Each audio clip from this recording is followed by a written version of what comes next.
see police lights in the back of my thing, and I'm like, "My life is now over. Someone please kill me now." Like, I don't even know how this goes. I don't remember being in jail last time. So they pull me over. I have a .25, which is 3 times the legal limit to be driving.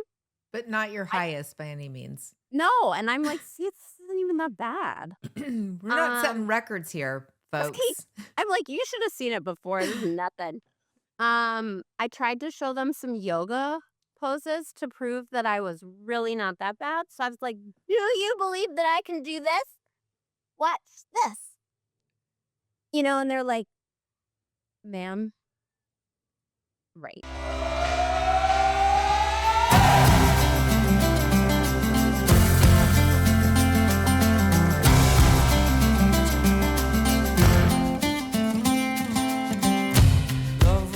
And we are back with Kristi Tanner, Mocktail Mommy.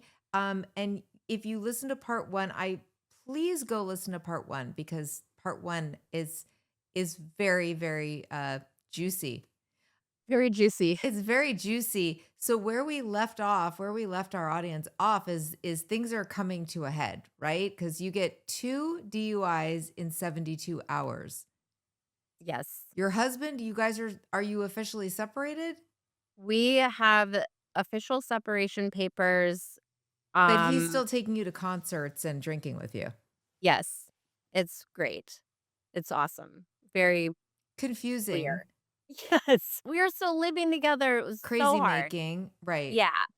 So everything's coming to a head. I get 2 DUIs in 72 hours, and the second one I end up in jail in Gary, Indiana. I live in Madison, Wisconsin, but I had gotten blacked out on the 4th of July, and the next day my husband was like, "I'm taking the kids. We cannot be around you." And quite frankly, I think that was I hated him at the time, but I'm really grateful that my children didn't see me that way. Um but I was like, I'm not going to be home alone on the 4th of July, so I started driving to South Haven, Michigan, where you have to drive through Gary, Indiana. And I'm listening, Stephanie. I have just gotten my first DUI. I feel like the biggest piece of shit on the planet. I am telling myself I'm never ever drinking again except for last night. I know I drank last night, but I'm never doing it again. So you have a But I'm gonna DUI, the first DUI, they didn't say that you can't drive? Oh, it hadn't even been processed. Oh, okay. I mean, we're in Wisconsin. Everyone here has a DUI. Everyone's like, "Oh, 1, 2, whatevs." Like, that's like nobody cares. Everyone has a DUI here. That's why I don't know if you know this, but Wisconsin is the number 1 drinking state in the United States. I did There are not know that. Oh, Stephanie, 41 of the drunkest counties in the United States are right here. We are the drunkest state. We drink more alcohol per capita than anywhere else. It's banana zones. So, like, it was a huge deal to me, but not a huge deal to the police because they do it all the time. I don't know. Anyway, this hasn't even really been processed because the next day is the 4th of July. And then I get another DUI. Am I supposed to be driving? Probably not. Except for I am, and I'm listening to the Bubble Hour, the recovery podcast. Uh-huh. In McFadden, love her. And I'm like listening to these people's stories, and I'm like, oh my God, this woman's telling my story, and I'm bawling on the highway, and I'm like, yes, this is so good. And I'm like, oh, I gotta get gas, and I picked up a bunch of wine. I told myself it was just for the host. It wasn't for the host. I end up drinking on the highway.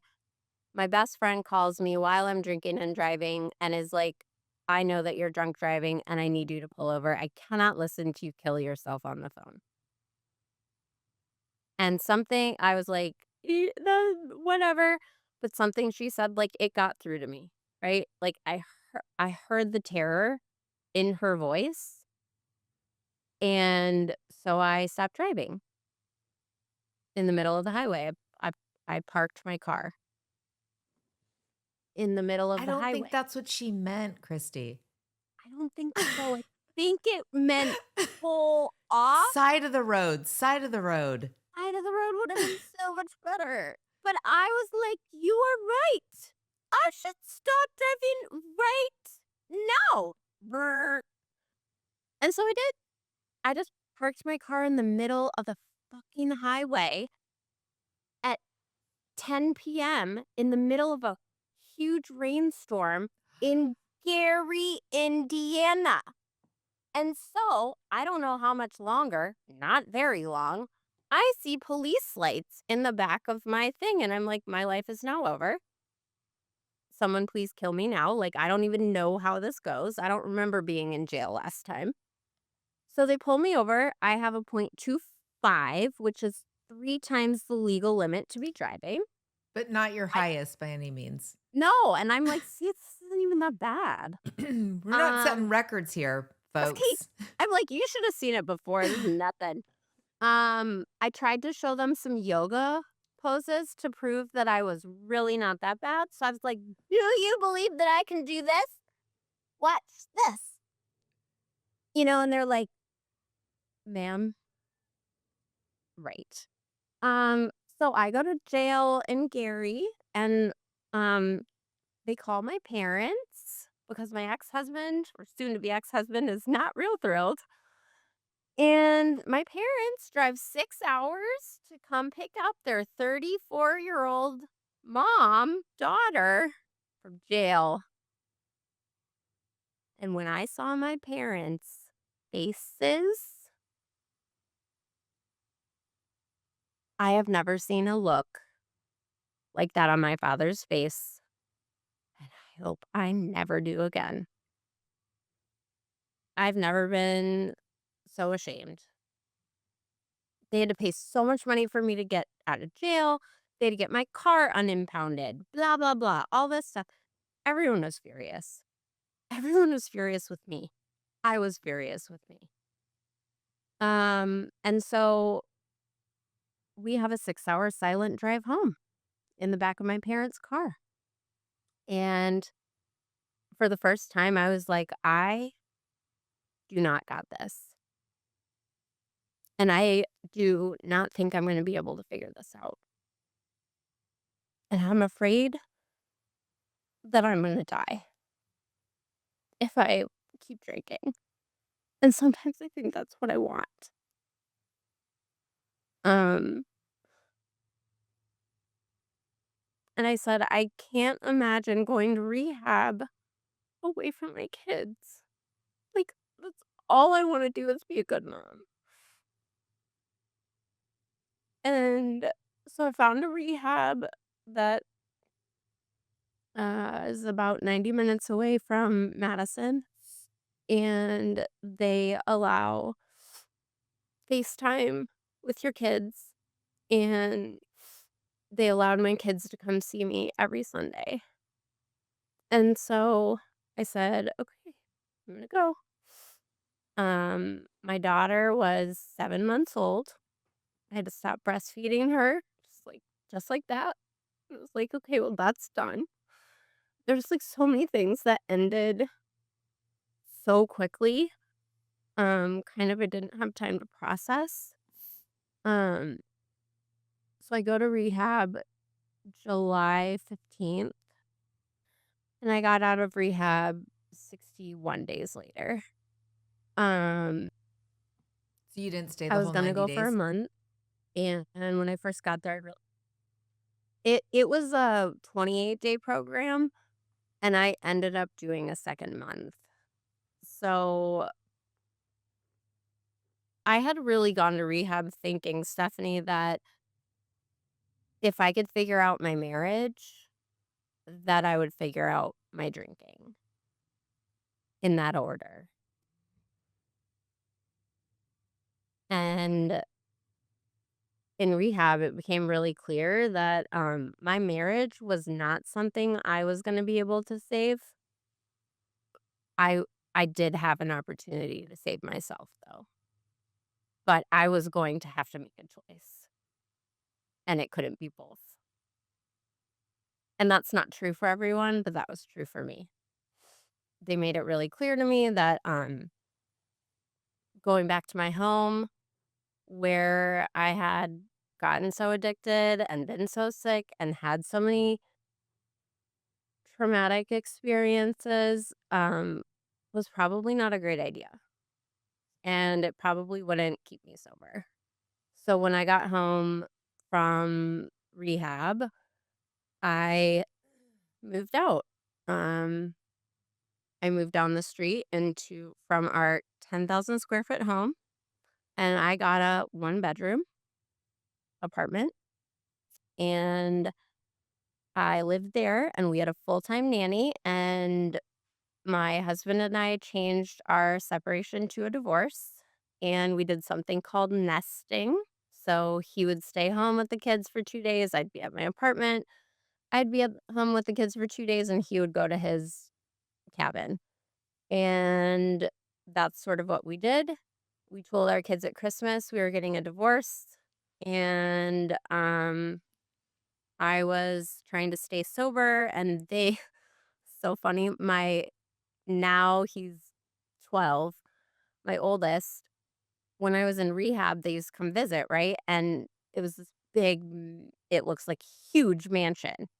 So he has told everyone for 5 years that my mom lived at the White House. She lived there. And people are like, "No, she did not." And he was like, "Yes, huh? She lived at the White House." So my kids think that I went to rehab at the White House, and it's fine. Um, but I was really open with my children about why I was there in terms that seemed appropriate, right? I was like, I am here to learn how to take care of myself a better way so that I can show up better for you, right? I'm here to learn how to be a better mom. And that's really what this is about. I'm here to learn how to have an honest connection with myself so that I can have an honest connection with other people. I'm here to learn how to look myself in the mirror without hating the person that I see because I've never really been able to do that. I'm here to learn what matters in a person that has nothing to do with the outside because that always seems so important. Um, and I did a lot of those things. Um, Was that the last time you drank? it was. What do you think made the difference? Like when you came home, because in the past, all the times you've been hospitalized or gone to jail, like you went back to drinking right away. Do you think it was that you were separated from your husband? Do you think you were in a pattern where it just that's what you knew to do together It and the and it you've was changed what that? it was like our cycle, right? It was like we drank together, but also I drink at him. I drink at our problems. I wasn't drinking to like get rid of the problems. I was drinking because I was mad there were problems. So without resolving any problems, how am I gonna stop drinking? Um I also when the 6 months before my drinking stopped, I didn't care that I was an alcoholic. And so this sort of fantastical ending in a fancy neighborhood where this doesn't happen and now this mom we don't know who looks pretty normal is like MIA in rehab. Um it was a story, right? And so like I didn't have the opportunity to come home and be like, "Oh, cute, I was at like camp." No, nobody thought I was at camp, Stephanie. Everyone knew I was in rehab. So it wasn't like I could come home and be like, "Oh, I'm just like turning a new leaf on my health journey," because it wasn't cool to be sober. I certainly didn't think it was cool. But that's exactly why when I got home, I did things immediately. I took action immediately. I did not leave rehab until I had a physical apartment that I was moving into within 2 weeks. Because if I didn't have these things set up and actions to take, my crazy brain will come up with some other solution that won't be good. I didn't trust myself. What you said about rehab, like, it is the hardest work I've ever done. Let me be so clear. I've never cried so much. I've never done so much painful things. I've never had to check my ego at the door. I've never had to expose these things about me that I've thought I would take to the grave. But it also was so foundational for just learning how to be a person on your own and how to learn how to take care of yourself when you're not mom, when you're not work, when you're not a wife, when you're not a this is the first time in 10 years I felt like Kristi, not somebody's wife, not somebody's mom, not the caretaker of the home. All of a sudden I was just me and it was like, is that ever enough? Could it be? What would that even look or feel like? But I was terrified to leave rehab because I had relapsed a billion times before. How is this not going to have the same ending that my other rehab had? I've already failed before. The difference was I wanted it. I was tired of living in denial for so long. I was tired of lying to myself. I knew my lies and they soak me in shame every day, which colors how I show up for the rest of my life. And so during rehab, I did, I mean, just so much work. When we were, look at, I'll just, that is my rehab timeline. Wow. And you got up and told your whole story. These are things I had just like never admitted and done. And the thing is, when you can take accountability for what you've done, apologize when you can, and then do something different about it, it makes you feel different about yourself. And so I get out of rehab and I come home and I move out. And that's exactly why I started Mocktail Mommy. Stephanie, I didn't start it because I thought it would be cool. I didn't think I was going to make friends. I didn't know that there could be like some joyful part of this sober Instagram. I knew that I needed accountability and I needed everyone to know that I was an alcoholic because otherwise, if the checkout person at Target didn't know and they scanned my thing, I could be off to the races again. And I didn't trust myself. So I did crazy things like tell the internet. And I went to 90 meetings in 60 days. I went to AA 3 times a day. I joined all the groups. I did yoga. I could not could not figure out how to mom and wife and caretake a home and recover. And you know what? I just want to say I don't think there's any shame in that. And I think there's so many women, especially, who feel like they cannot go get the help they really, really need because of this mom guilt. And I just want to say if that's you or if you felt like that, that this is the most selfless gift that I have ever given my children and ever will, is that I went away for 2 months because now they have a future with me. They have a future, right? And I couldn't guarantee that, and now I can. It's it's incredible. But it was hard work, and then I come home and I'm like, "There's this nanny at my house, I'm getting divorced, like, what is my role at the house?" Now I'm a part-time parent and part-time I don't know what I am, and then the pandemic hits, and AA rooms shut down, and I'm 9 months sober, and all of my stuff is falling apart, and I move out of my house the day before the pandemic is announced, and then all of my children are homeschooled, so right? So then I'm teaching virtual first grade, virtual 4K, and have a 2-year-old and a 1-year-old at home, and no one can come over, and there's no AA rooms. And the fact that I didn't relapse is a miracle. I cried every single day for 18 months. That is not a joke. I cried myself to sleep every single night for 18 months because I lost everything, Stephanie. And that is what it took for me. It took me losing the marriage, the house, almost losing my kids, almost losing my life, losing relationships with people, hating myself. It took everything because I was I was so scared to just be me and have to feel real feelings. And now the fact that I can feel real feelings, I have this immense sense of freedom and gratitude.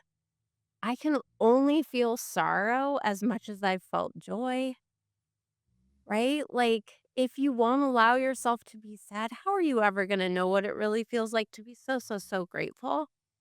It has changed everything for me. It was not easy. Um, we got divorced and things got worse. This isn't how I thought it would all play out, right? I was sort of really displaced for a while. I couldn't figure out, like, what do I do? I have all these little kids, so I can't go get a job, but like, what am I outside of this thing? And I wrote and I read memoirs and I did yoga. I started traveling by myself regularly.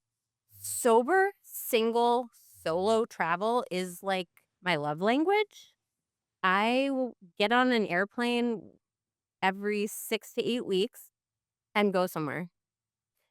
I rent an Airbnb, I go hiking, I do journaling. I really like spending time with myself. Stephanie, I drank because I hated spending time with myself before. I could not get it far enough away from myself. And now it's so weird. God, I've been single for almost 7 years and I'm raising these kids. And for the longest time, I thought I need a man to like fill these voids. No, no, I need travel. I need journaling. I need sunrises. Dude, men are not competing with each other. They are competing with my peace. Like, I feel like removing alcohol removed the thing that kept me small. It removed the thing that kept me scared. It removed the thing that kept me controllable. It removed the thing that hindered my creativity, my willingness to try. Like, it took all my good stuff away, but it was sold to me like this is a celebration and all the best people get it. And I'm here to tell you that, like, what alcohol promises is what sobriety delivers. That is so true. That is really, really true. How do you think sober parenting is different?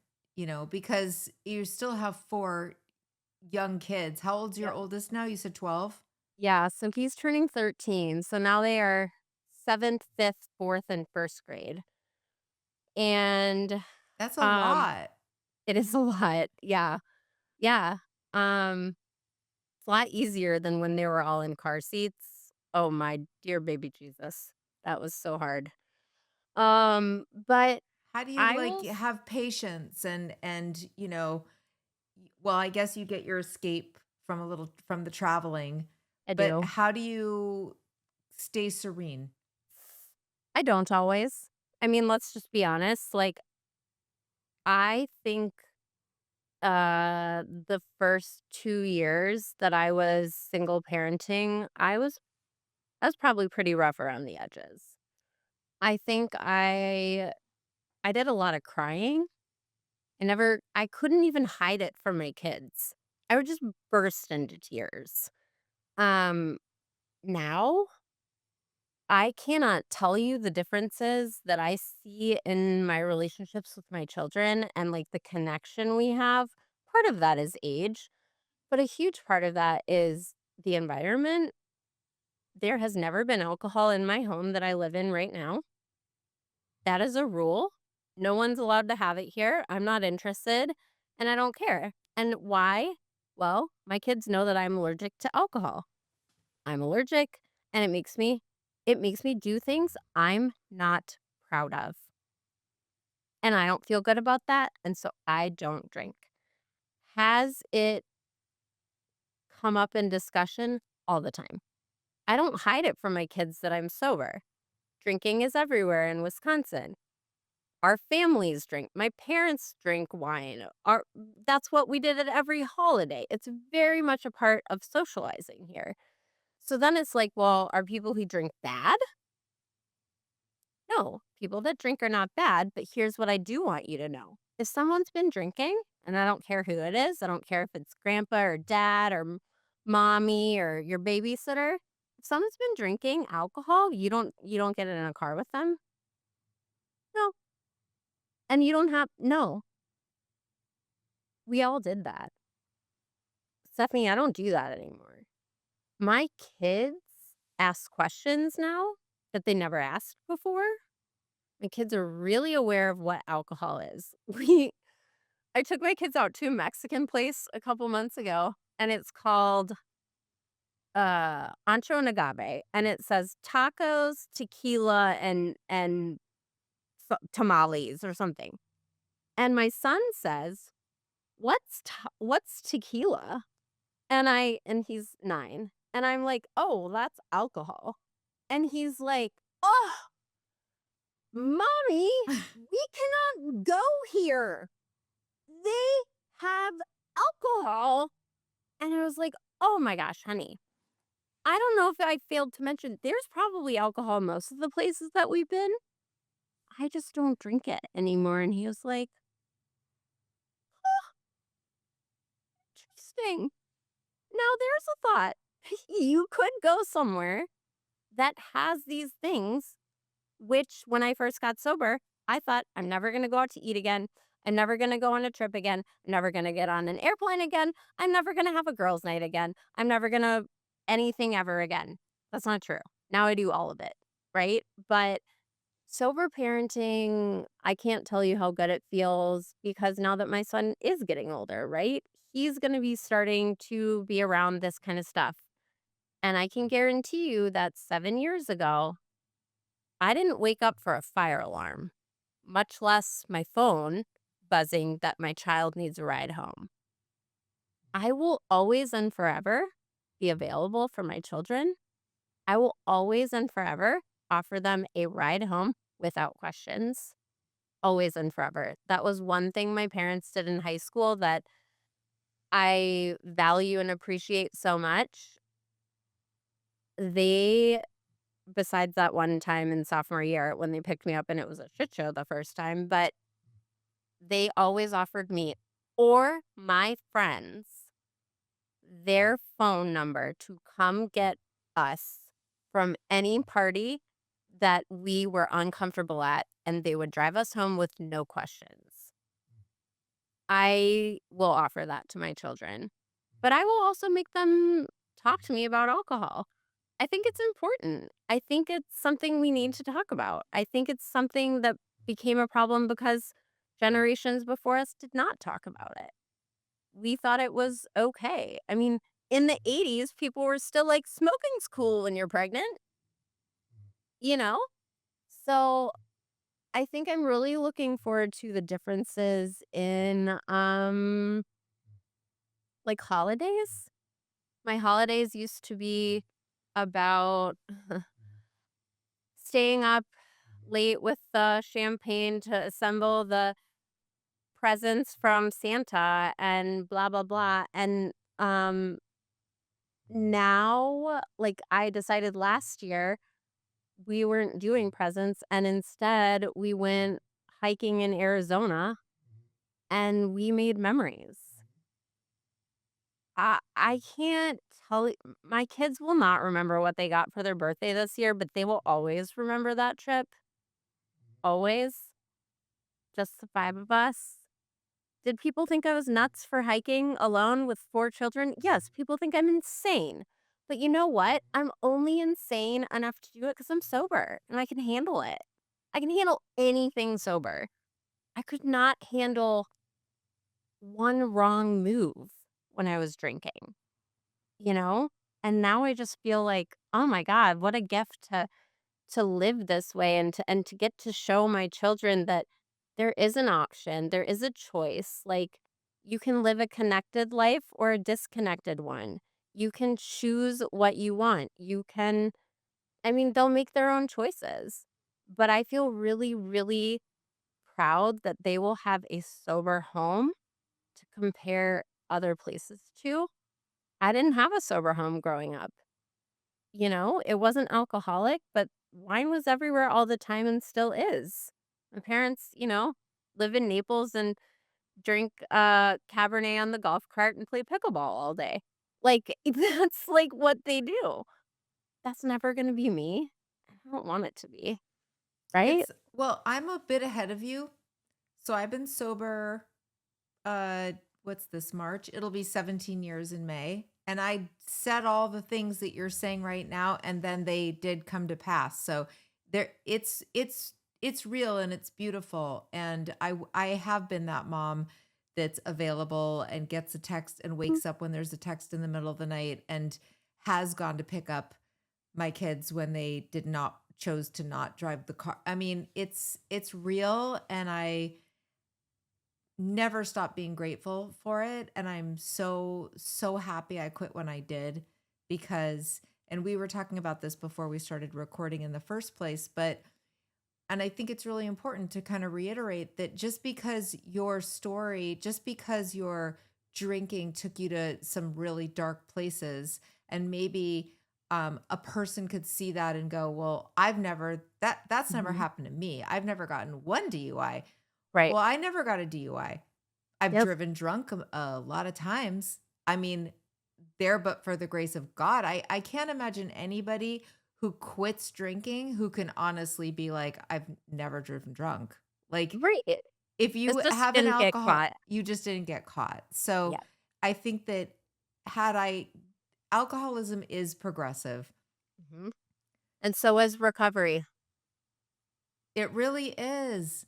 It really is. And like the more you drink, the more there are chances for bad shit to happen. It's a very simple equation. Mhm. So you could either choose when you start seeing the writing on the wall, you can either choose to like be done. It doesn't mean that you are less of an alcoholic, or that somebody that doesn't get sober at that point that they think they should is more of an alcoholic. It just is. Addiction is just addiction, and I think that somebody like you telling this intense a story and being so honest, it doesn't mean that you're the only one. It means that No. you're the person who's willing to actually talk about those feelings and that shame. And I think that that is the only way that we take away the shame for other people who are feeling the same way you do, doing the same things you were doing, but just not talking about it. And So I really thank you. oh my gosh, thank you. I mean, thank you. This is happening because we're all sharing. We all recover by sharing, right? The scariest place to go as an addict is your own mind by yourself. Don't do that, right? Like, tell somebody the crazy things going on because somebody else has that same thing too, and they'll be like, "Oh my god, my addict thinks like that too." Right? And it's Yeah. like, I uh, think that one of the things that a lot of people maybe that listen to this show might be like, well, I would just never go to like a 12-step meeting, you know. And the thing is, that's fine and they don't have to. But the thing that they're missing out on is this. It's like mm, this kind of it's people telling their story. It's hearing somebody else say the thing that you're like, "Oh shit, me too. yep, Oh, I felt that way." And there's nothing to me that is just that is a drug. That it feeling is. of relating, hearing something in somebody who might be so different than you and live such a different life, but then hear a thought that you're like, I thought I was the only person who's ever thought that, or ever Right. had that kind of shame, or Yes. ever meant to have 2 drinks and then been on a date with your husband and gotten blackout drunk and embarrassed and I mean, for me, a semi-regular occurrence was going out for a regular date night on a Tuesday and, you know, and then having a bunch of drinks and not realizing and then getting really drunk and then picking a fight and then screaming at him out like walking down the street. I mean, I did that to him on a vacation. We went to Italy and I got drunk at like a pizza place. I do not even remember what I got mad at about, but I was storming off down, like ruining vacations. Like what Oh, who is that? that was me.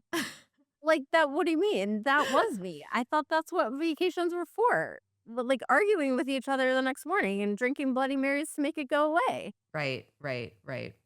But it's yeah, no, it's like storytelling and connecting. It's all it's just releasing of the shame. I think, like, the shame and guilt spiral keep so many people stuck, and shame can't survive in the light, right? Like, it's shame is allergic to the light. Right? It secrets can't survive in the light either.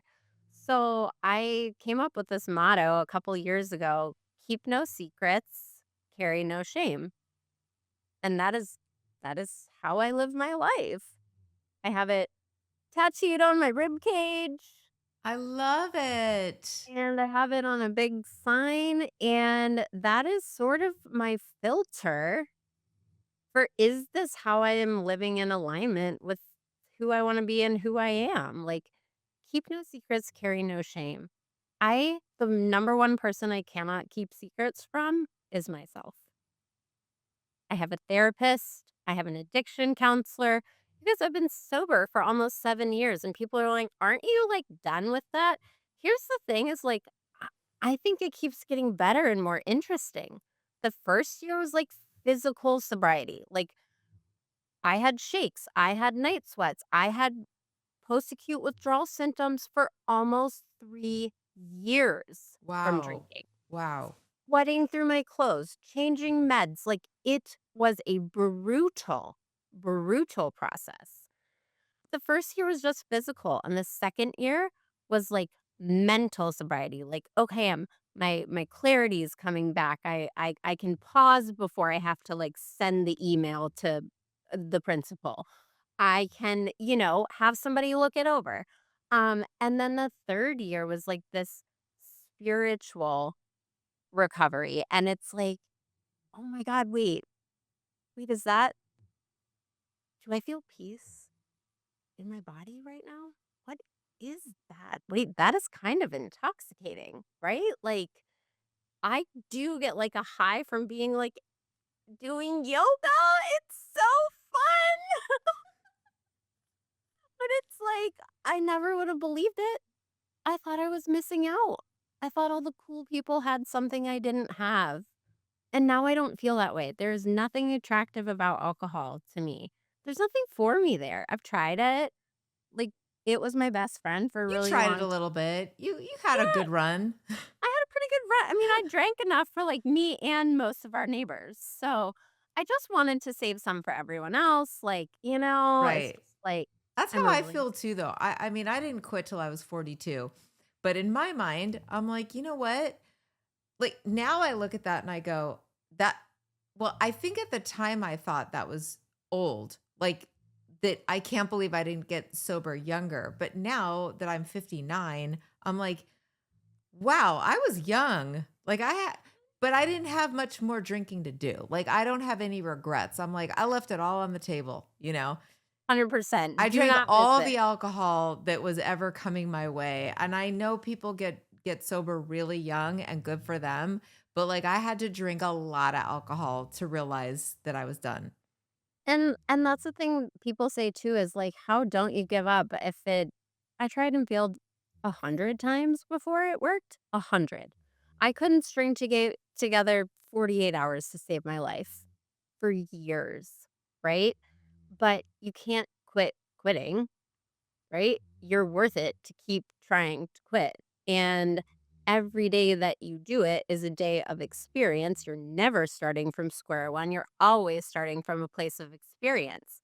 I really believe that I had to drink every single drop of alcohol that I did to get me to quit. That's how much it took for me. The limit was I had to find rock bottom. You may not have to. Please get off at floor one. Please, you do not have to ride to the top and then plummet. You could try. I do not recommend it, right? Kristi But Tanner, Mocktail Mommy, Tell us, like, what are you doing? Are you promoting anything? Are you you can follow her on Instagram for you got some nice sober content on there. Oh, thanks. Um, yeah, I was doing something for a little bit. So, on my 5 years sober, July of 2024, I opened Wisconsin's first and only non-alcoholic bottle shop called Sober Social. So I ran it for up until 3 weeks ago. It was open for just shy of 2 years, and I built that space because I felt like sobriety needed a physical third place that you didn't have to identify as an alcoholic or in a program to know that you could go and be welcome. Turns out, like, I love non-alcoholic drinks because I think that's a really, drinking is like the gateway to partying and socializing. So, like, great, give me a champagne glass with NA champagne that's good, and I'm cool to go. I'm all about the vibe. I actually don't really care what's in my glass, which is fascinating, but I felt like not having something in my hand always led back to the first question at every party being like, "What can I get you to drink?" And me being like, "Shit, do I tell them that I just got 2 DUIs and out of rehab? Or, like, should I just be like, I drink water because 'cause I'm boring?" Like, I couldn't figure out what to do. And I was like, where do people talk about this? So I opened a store. It was 677 square feet, super adorable. I had a great year. And then, non alcoholic products, like, I did such a good job introducing them that I made my business unnecessary to have its very own location. And I'm pretty proud of that. Oh, that's so So cool.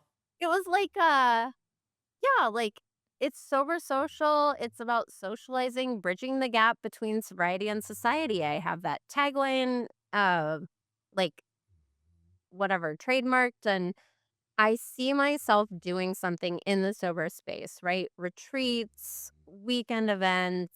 I have a trailer that I can do mobile mocktails with. I just like have to take a beat and figure out what I want to do because I realized I don't really want to run a store. I really just want to tell stories with people. I'm not super good at inventory, but I'm really great at talking to people. So, I don't know what I'm gonna do for, like, life and a job and stuff like that, but, I'm gonna still be living happy, sober, and out loud, and it finally feels foundational and not like a description. It's just part of me. It's just who I am. Well, it's Um, been so nice having you. And for anybody that just listened to part two, please go back and listen to part one. Do yourself a favor. And I just yeah. thank you again for sharing your story. And I will see everybody next week. Okay. Bye.